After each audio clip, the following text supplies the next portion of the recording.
नमस्कार दोस्तों और स्वागत है आपका हमारे चैनल पर। मैं हूं आपका दोस्त सुमित कुमार और आज हम एक ऐसी यात्रा पर निकलने वाले हैं जो हमें हमारे अपने घर, हमारे सौर मंडल की गहराइयों तक ले जाएगी। ब्रह्मांड कितना विशाल और रहस्यमय है ना? सोचिए, अरबों खरबों तारों और ग्रहों से भरे इस अनंत ब्रह्मांड में हमारा सौर मंडल एक छोटा सा कोना है, लेकिन यह छोटा सा कोना अपने आप में कई रहस्यों और चमत्कारों को समेटे हुए है। तो अपनी सीट बेल्ट बांध लीजिए क्योंकि यह यात्रा रोमांचक होने वाली है। हमारी यात्रा की शुरुआत होती है सौर मंडल के केंद्र से, हमारे जीवन के स्रोत सूर्य से। यह एक विशाल तारा है जो इतना बड़ा है कि हमारे पृथ्वी जैसे 13 लाख ग्रह इसमें समा सकते हैं। सूर्य हमें प्रकाश और गर्मी देता है जिसके बिना पृथ्वी पर जीवन संभव नहीं है। यह हाइड्रोजन और हीलियम गैसों का एक विशाल गोला है जहाँ लगातार परमाणु संश्लेषण की प्रक्रिया होती रहती है। सूर्य के सबसे करीब है बुध। यह सबसे छोटा ग्रह है और सूर्य की परिक्रमा सबसे तेज करता है, लगभग 88 दिनों में। इसकी सतह चंद्रमा की तरह चट्टानी है और इस पर कोई वायुमंडल नहीं है, इसलिए दिन में बहुत गर्म और रात में बहुत ठंडा होता है। बुध के बाद आता है शुक्र यानी विनस। इसे पृथ्वी की जुड़वा बहन कहा जाता है क्योंकि इसका आकार और द्रव्यमान पृथ्वी के समान है, लेकिन यहाँ जीवन संभव नहीं है क्योंकि इसका वायुमंडल कार्बन डाइऑक्साइड से भरा है और यह सौर मंडल का सबसे गर्म ग्रह है। इसका तापमान 450 डिग्री सेल्सियस से भी ज्यादा है। यहाँ सल्फ्यूरिक एसिड की बारिश होती है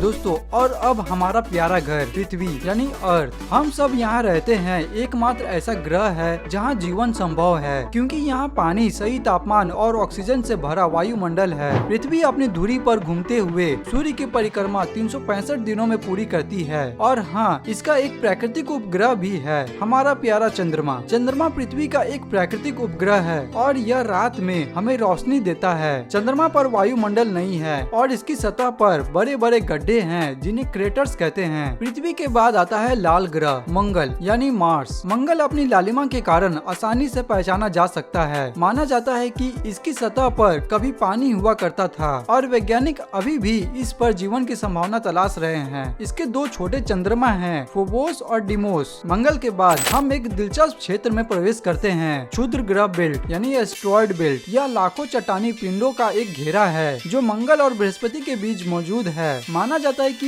ये किसी ऐसे ग्रह के टुकड़े हैं जो कभी बन नहीं पाया। और अब सौर मंडल का राजा बृहस्पति यानी जुपिटर। यह हमारे सौर मंडल का सबसे बड़ा ग्रह है, इतना बड़ा कि इसमें सभी अन्य ग्रह समा सकते हैं। यह एक गैस दानव है जिसका मतलब है इसकी कोई ठोस सतह नहीं है। इसकी सबसे खास बात है इसका ग्रेट रेड स्पॉट, एक विशाल तूफान जो सैकड़ों सालों से चल रहा है। इसके 95 चंद्रमा है जिसमें गैनीमेड, कैलिस्टो, आयो और यूरोपा सबसे प्रसिद्ध है। बृहस्पति के बाद हम एक ऐसे ग्रह पर पहुंचते हैं जिसकी सुंदरता बेमिसाल है, शनि यानी सैटर्न। इस ग्रह को इसके शानदार छल्लों के लिए जाना जाता है जो अरबों बर्फ के टुकड़ों और चट्टानों से बने हैं। यह भी एक गैस दानव है और इसके भी 82 से ज्यादा चंद्रमा है जिसमें टाइटन सबसे बड़ा है। शनि के बाद आता है यूरेनस। इसे आइस जायंट कहा जाता है क्योंकि ज्यादातर बर्फ और गैस से बना है। इसकी सबसे अनोखी बात यह है कि यह अपनी धुरी पर एक तरफ झुका हुआ है जैसे कोई गेंद लुढ़क रही हो। और सौर मंडल के सबसे दूर के ग्रहों में से एक है